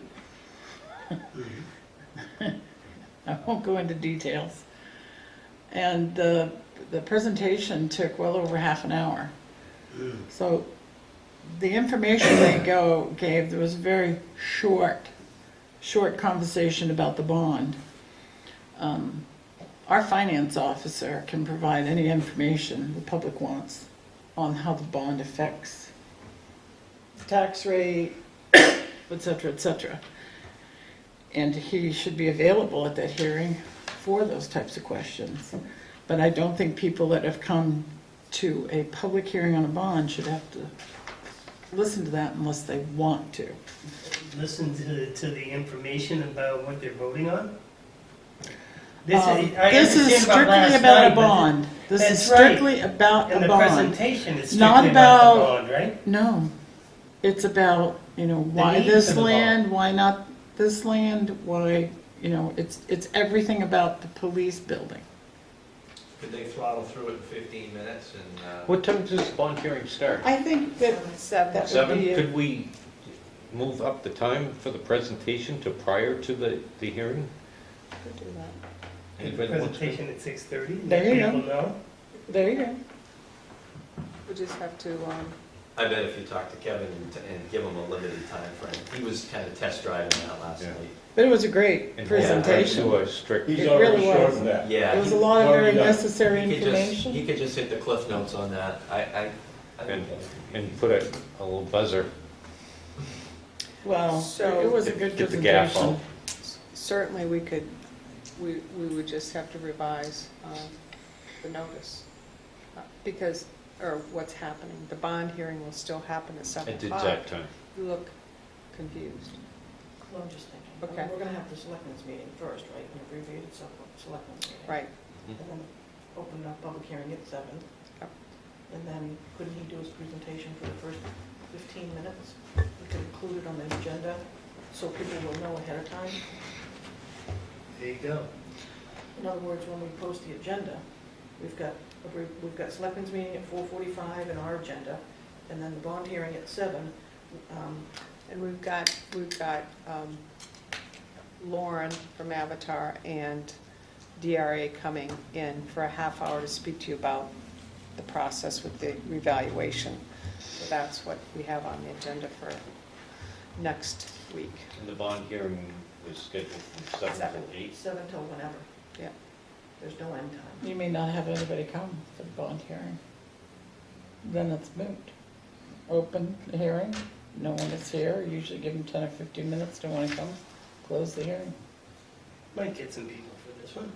I hope If they so. knew the presentation. It's always I would hope discouraging. so, yeah. So the idea is, how can we fit the bond, the presentation in, and still have the bond hearing and not interrupt people's ability to be able to comment or do that on? If we did it from 6:45 till like just a few minutes, stop in the middle of it, open the bond hearing, a couple minutes into the presentation, so we could do it abbreviated, and then have them sit down if anybody has questions regarding that portion of it. Yeah, I think So this- any questions that have to do with the bond should come from the finance officer. Questions that have to do with the proposal would come from the committee, but the bond itself for our bond hearing yeah, should come from the finance officer. exactly, should be the finance officer. And what I'm thinking is the committee should be there to explain why we even need this bond, just in case people are like, well, do we really need, what's the information that, And how long will you let that conversation go on? well, what's feasible? I'm sorry. The Because we're not asking. bond hearing is to notice the public that on the town meeting, there's going to be a bond coming to the public, right? So why can't we do the hearing if there's, open it up, do our stuff, and then let them do the presentation after? And then they can always stay and And- ask questions about the project if they wish. And close the bond hearing instead of having to drag it out for an hour or two because of all the questions. What do you think, Joe? Technically, they're right, the bond hearing is just for the purposes of discussing the bond. The presentation, I think, is necessary to making an informed decision, but quite frankly, no But decision what- will be Correct. made. That's So, and whatever, as long as the information gets presented and people have access to it, I think that part is the order, I don't think makes any difference. Okay. So we'll open it up, like we said before, at 7, give people opportunity if anybody shows up at 7, and then after, like, we'll grab it up till 7:30 or till 8. So if there are people here that want to hear it, we'll present it. And you don't have to close the hearing during the presentation. You can just say, okay, hearing no more questions on the bond, we're gonna have a presentation. And we'll Right. get Keep it ready. open in case somebody walks in. And I you- just think No it was harm in such a having good it. presentation, it would be a shame to shorten it or change it. It really was. For me, it was very informative. Well, it has to be to get So me to vote for we're it. gonna let it ride. Yeah, it was good. You may have time to let him give the presentation at 6:30, because all we've got is Lauren and DRA, and they said all they needed was a half hour. And that's what we have on the We'll see what agenda. happens.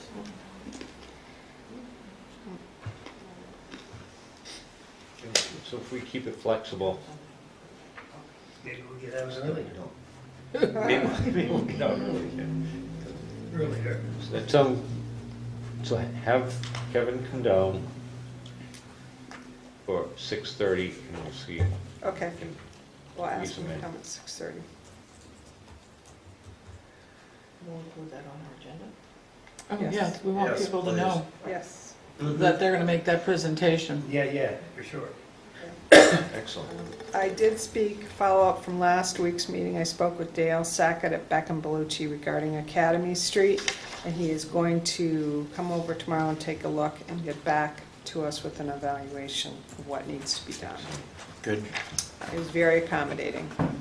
Will Kevin be able to meet with them? I will ask Kevin, I'm sure he will. You saw, now I'm just reading from my FYI, and I don't think I need to do that unless you have any questions. I'm not going to do that.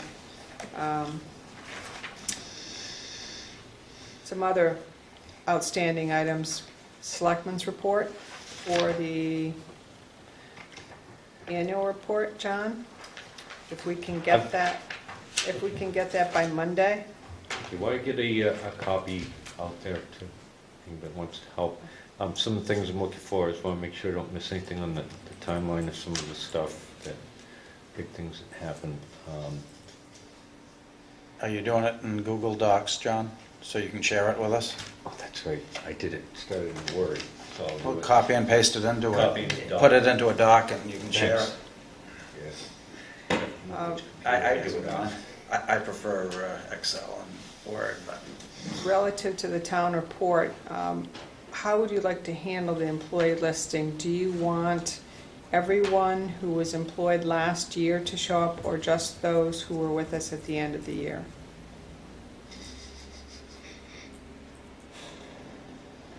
Employee listing. I think it'd be confusing to list everybody that is no longer employed. Okay, Not that I devalue what they've done, but I would look at that and say, look at all these people. You know, this just seems outrageous. okay. So does everyone agree with that, just the people who were with you at the end of the year? In the end of the year. Okay. That includes me. It does.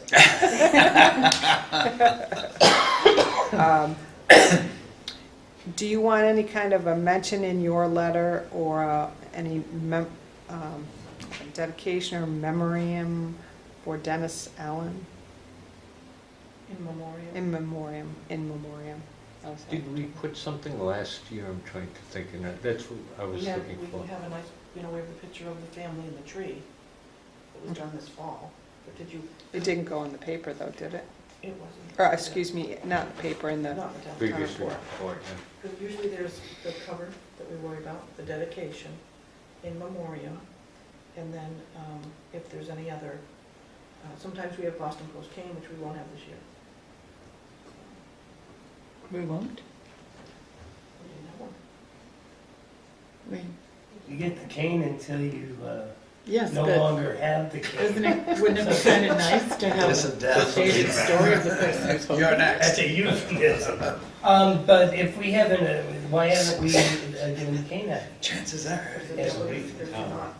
That's older. There's no old people in Tilton? I'm an old I think people we in do Tilton. that, I think we do that in the summer, but we didn't have one last summer. So that wouldn't be included in the town report. Nobody has the cane?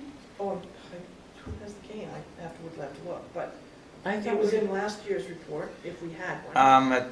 Isn't the cane Yes, I thought the cane The was cane handed holder. out. with The cane no, holder. right up the road here. Yeah, but I think she's moved. She's, Out of town? Oh, Oh, oh, well, there you go. So we okay. need to so get that's, a new that was included, yes. okay, Yeah. that's right. I just want to point out, I'm just looking at my notes, the bond hearing is actually at 6 o'clock on the 14th. It's not at 7, it's at 6. Dun, dun, Oh, dun. it's at 6. Yep. So back to the original, we'll open up the public hearing. Right, Probably won't have And then anybody, talk everybody about- come. Yeah. okay. So sorry, I just wanted to say that before I forgot. Dennis Allen, did we come to a decision on that? We should have something. I would say a big yes. Picture in it. Yeah. Okay, Picture the tree, the flag. so, okay, Valerie? so Yes. theme for the town report. 150. History. Well, one of the things that we were talking about, what's happened in the last year, Tim and Gail and I have been talking about that, and of course, First Impressions was very active last year. That could be something. The other suggestion that Tim had was about the island, because it's on the warrant this year. So it might fit well. Think about the history of the Wouldn't take island. up much space. Why don't we do that and now? With the island? With anything. The 150th, Now, yeah, the or- 150th, I think probably would be better off for next year, when we're pretty much, For the 2019 era. The other thing is, I think last year we had a 25% turnover of employees. Yeah. If that number is correct? we don't want that as the theme. No, but, Always changing. no, there's, many I like people it. have retired. And So we dedicated 2016 to the employees. did we? I think so. Didn't we? Yeah, we had all those pictures. That was last year. We dedicated it to Joyce last year, and then we said, 2017. makes Tilton great. 2017. Pictures of Okay, communities. employees wouldn't be covered then. So we're running out of time. Any ideas out there? History and then 150th next year. There's then and now, so, you Yeah, know. then and now. Riverfront is a Park, history and thing. before it was What's the question? the. Theme for theme. town report? Why does it have to have a theme? Because they always Because we have a do. theme, buddy. They always, So, just because some. Because I'm gonna stick with that, I think. Because we like to have a nice report. we want to stress over minute, So then minutia. and now, is that the theme? And we'll figure it Yeah, out. that works for me. All right. Birdcage. I have tons of pictures up there and Okay, there's pictures and Yeah. there's all Take sorts them of down. stuff. Okay. Yeah. the island, Okay, Hog Island. so does everyone agree then and now? That's the theme, then and now. Yes, Peter? I'm fine, I'm not going to lose any sleep. or the last 50 Okay. years, and then, oh, You'll figure it out. okay, All right, go for figure it. it out. Candidates night, you know that's going to be on February 21st, Mhm. 7 o'clock. Check in there, FYI, and I want to see what I put in there. We've got candidates night. Yeah, I saw that. Candidates night is Thursday, February 21st, 2019, at 7 PM upstairs meeting room. Yep.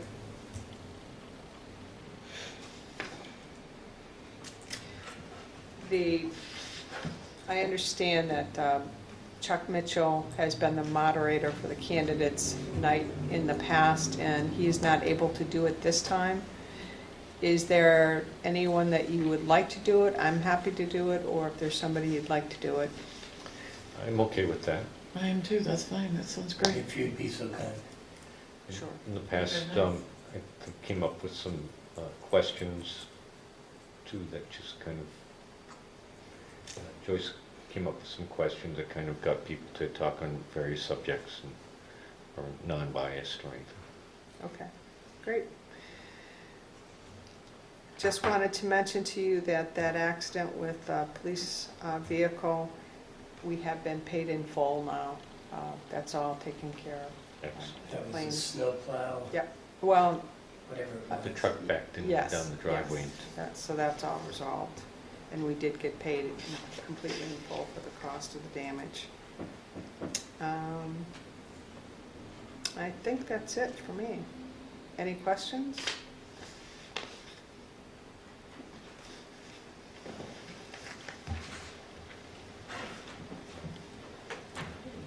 No? Great. We go on to, I guess, selectmen reports. Anybody want to start out?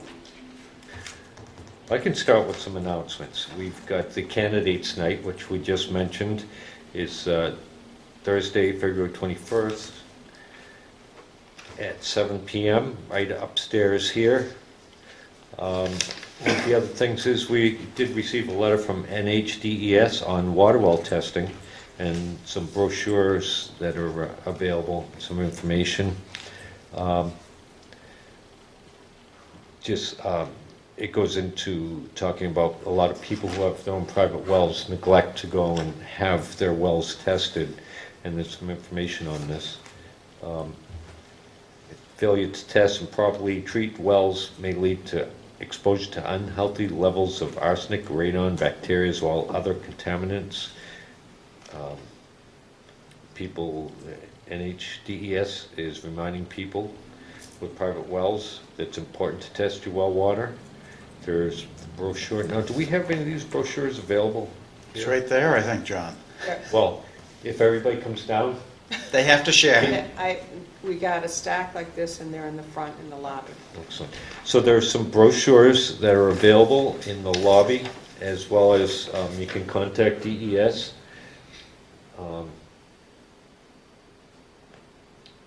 On their webpage, www.des.nh.gov, and scroll down under How Do I box, and then go to Get My Water Tested. But in Town Hall, we do have some information on how to go about testing it and what you need to do to test your well water. Let's see. We had Town of Sandringham sent a notice of development of regional impact to us for installation of some ground-mounted voltaic arrays on some parcels of land. And we've got a petition article to dissolve the the fire district That's actually from Northfield. from Northfield. This is what they're doing over there on the other side of the river. That's about it.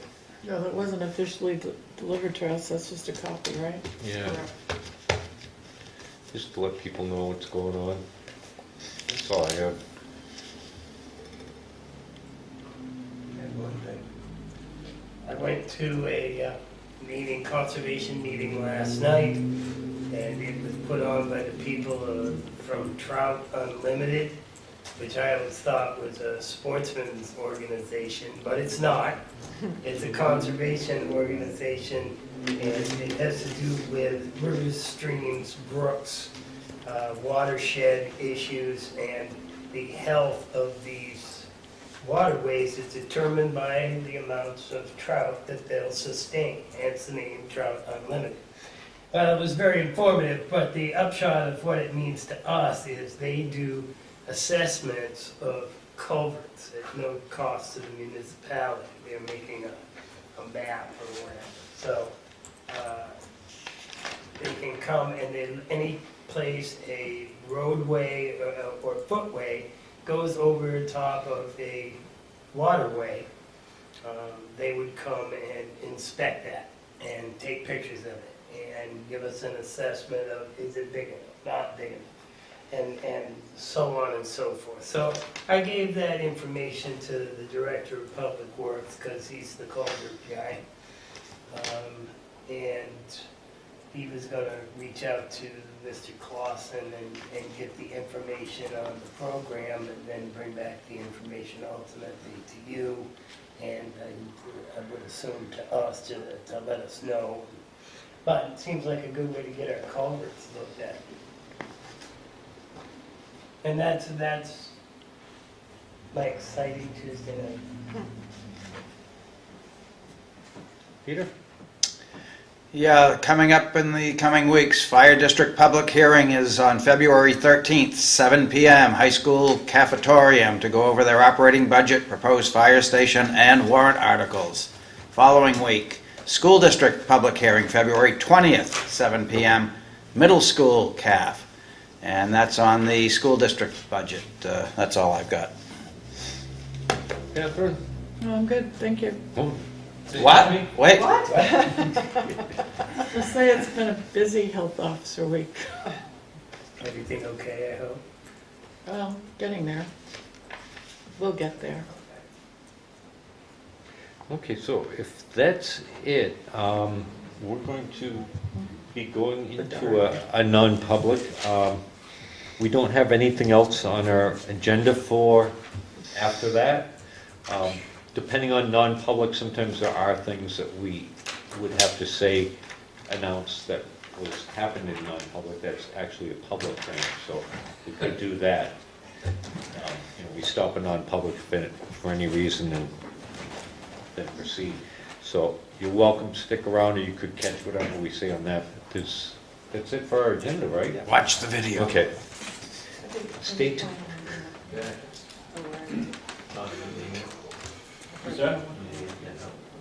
Do I need a hand getting up? Do you need a hand getting up?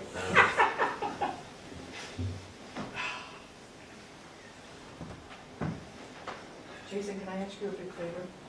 Put the sign out. Yes, please. I know the Just turn sign. sign. The sign and You've come face to face with it? Went through a gate, it was covered with ice, I went right smack in my back. Oh my God, I'm not gonna get up on this. I get up, I'm fine. I'm not ready for the rocking chair yet. I am, bring it on. Thanks be to God. Thank you very much for coming. Make a motion? Well, if you get a Well, this parking is what spot, we- I could get a seat, Netflix No was problem working, tonight. it's good. We did say It was very nice, very informative, very, very nice. Moving, John? Yeah. I need to know, Read A, isn't it? yep, I just found it.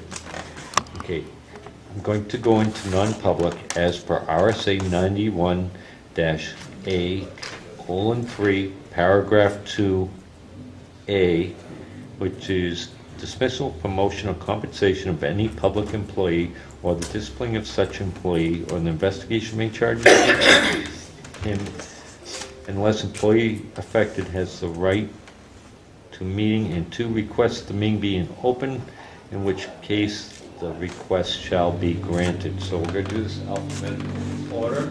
We'll start with, Dawson, yes. Second, Fogg, yes. Jessamine, yes. and Scanlon, yes. Thanks a second. We are red is on. At this time, I would like to seal the minutes of the non-public session as they pertain to personnel issues permanently. Second. We have a motion and a second to seal the minutes of the non-personnel permanently as they pertain to personnel. Any discussion? All those in favor say aye. Aye. Opposed? Motion to adjourn. Second. Yes. Yes.